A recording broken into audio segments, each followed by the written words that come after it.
la foi, l'espérance, la charité. Tel est donc le déguisement de l'âme lorsque, à la faveur de la nuit de la foi, elle monte l'escalier secret. Telles en sont aussi les trois couleurs, qui sont une admirable disposition pour l'union de l'âme à Dieu par ces trois puissances, la mémoire, l'entendement et la volonté. La foi, en effet, met l'entendement dans les ténèbres, le prive de toute son intelligence naturelle, et par là le prépare à s'unir à la sagesse divine, qui est au-delà de tout entendement humain. L'espérance fait le vide dans la mémoire et la sépare de la possession de tout objet créé, car, comme dit saint Paul, l'espérance tend à ce que l'on ne possède pas encore. Elle écarte donc la mémoire de ce qu'elle peut posséder et la met dans ce qu'elle espère. Aussi, l'espérance en Dieu seul dispose-t-elle d'une manière d'autant plus pure la mémoire à s'unir à Dieu qu'elle la laisse dans un vide plus profond. Il en est absolument de même de la charité. Elle purifie la volonté de toutes ses affections et tendances à ce qui n'est pas Dieu pour ne les rapporter qu'à lui seul. Aussi dispose-t-elle cette puissance et l'unit-elle à Dieu par amour. En un mot, comme ces trois vertus ont pour but de séparer l'âme de tout ce qui est inférieur à Dieu, elles ont aussi par le fait même celui de conduire l'âme à Dieu. Voilà pourquoi, si l'on ne porte pas véritablement la livrée de ces trois vertus, il est impossible d'arriver à la perfection de l'amour de Dieu. Par conséquent, l'âme, pour arriver au but de ses désirs, c'est-à-dire à cette union avec son bien-aimé pleine d'amour et de délices, ne pouvait choisir un vêtement plus nécessaire et un déguisement plus approprié.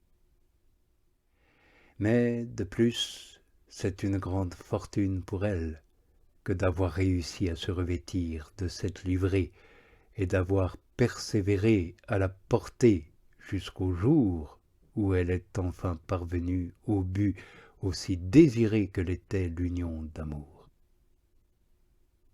Voilà pourquoi elle se hâte de dire ce vers « Ô l'heureux sort ».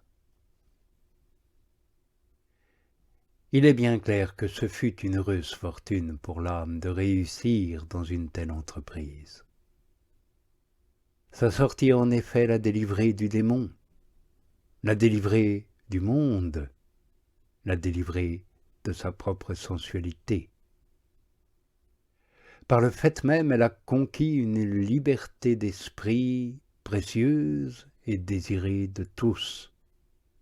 Elle est montée des basses régions aux régions supérieures, et de terrestre et humaine qu'elle était, elle est devenue céleste et divine. Elle en est arrivée à avoir sa conversation dans les cieux, comme il arrive à l'âme qui est dans cet état de perfection, ainsi que je le dirai plus tard d'une façon cependant assez rapide. Car ce qu'il y a de plus important a déjà été évoqué quelque peu, bien que ce ne soit pas autant qu'il le faudrait pour montrer quelle richesse l'âme acquiert dans cet état et quelle bonne fortune elle a eue d'y passer. Ce que je me suis proposé, surtout en effet dans ces évocations, c'est d'expliquer cette nuit de la contemplation à beaucoup d'âmes qui s'y trouvaient et qui n'en avaient pas connaissance, comme je l'ai dit dans le prologue de ce recueil. De la sorte, si ces âmes éprouvent de l'épouvante en présence de si douloureux travaux, elles seront encouragées par l'espérance certaine des biens innombrables et si précieux que Dieu leur fera la grâce d'obtenir. Outre ce motif de bonne fortune, l'âme en a eu encore un autre, dont elle parle dans le vers suivant « J'étais dans les ténèbres et en cachette ». Cette expression « en cachette » veut dire en secret ou à l'abri des regards. Quand donc l'âme dit qu'elle est sortie dans les ténèbres et en cachette, elle ne saurait mieux faire comprendre la complète sécurité dont elle a parlé au premier vers de la strophe et dont elle a joui lorsqu'elle suivait le chemin de l'union d'amour de Dieu à la faveur de cette obscure contemplation. Par conséquent, lorsque l'âme dit « j'étais dans les ténèbres et en cachette », elle signifie qu'elle était cachée aux démons et protégée contre ses ruses et ses embûches. Le motif pour lequel l'âme qui marche dans l'obscurité de la contemplation est libre et à l'abri des embûches du démon, c'est que la contemplation infuse est reçue en elle d'une manière passive et secrète, à l'insu des sens et des puissances, tant extérieures qu'intérieures, de la partie sensitive, sens et puissances auxquels le démon a accès.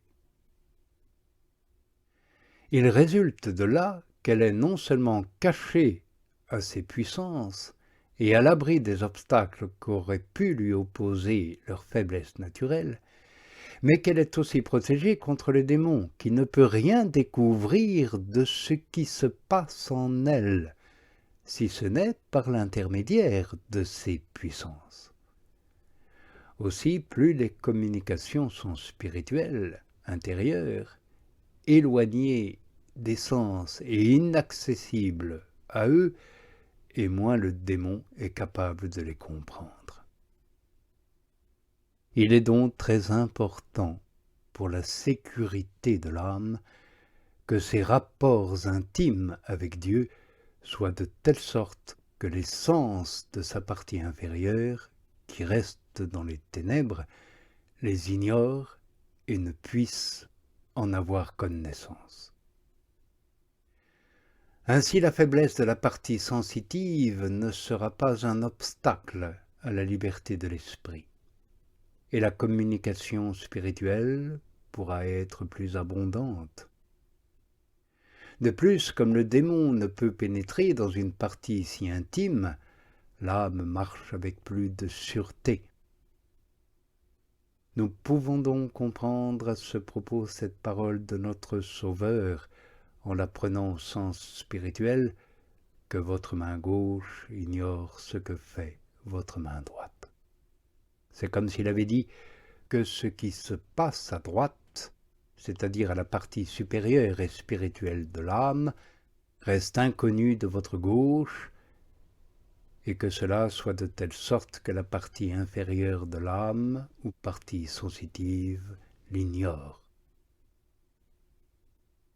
Cette communication doit être un secret absolu entre l'esprit et Dieu. Sans doute il arrive très souvent que ces communications spirituelles faites à l'âme, étant très secrètes et très intérieures, le démon n'arrive pas à connaître leur nature et leur qualité. Mais au calme et au profond silence que quelques-unes d'entre elles causent dans les sens et les puissances de la partie sensitive, il soupçonne qu'il y en a et que l'âme a reçu quelque faveur de choix. Voyant alors qu'il ne peut s'y opposer, puisqu'elle se passe dans le fond de l'âme, il n'omet rien pour agiter et troubler la partie sensitive qui est à sa portée. Alors il suscite en elle des souffrances, des mauvaises pensées, des remords cuisants, surgit des fautes passées, des craintes pour inspirer de l'inquiétude et du trouble dans sa partie supérieure et spirituelle, là où sont les biens qu'elle reçoit alors et dont elle jouit et qu'il ne peut atteindre. Mais très souvent, quand la communication d'une telle contemplation n'investit que l'esprit et agite avec force en lui, les ruses du démon pour troubler l'âme ne lui servent de rien.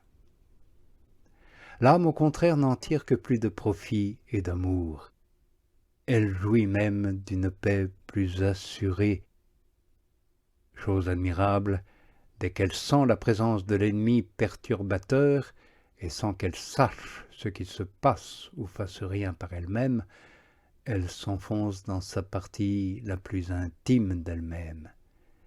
Elle se rend très bien compte qu'elle pénètre dans un certain refuge, où elle est plus éloignée et cachée de son ennemi.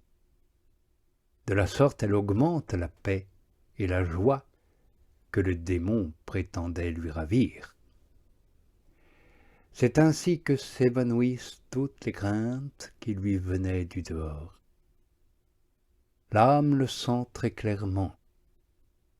Aussi se réjouit-elle de voir qu'elle jouit dans le secret et avec sécurité de cette paix de l'époux, si pleine de douceur et de suavité, que le monde et le démon ne sauraient donner ni enlever. Elle connaît par expérience la vérité de ce que l'épouse des Cantiques évoque, disant à ce sujet: « Voici que 60 braves entourent le lit de Salomon afin d'écarter les frayeurs de la nuit. » Elle a conscience de sa force et de sa paix, quoique bien souvent elle sente que sa chair et ses os sont tourmentés par le dehors.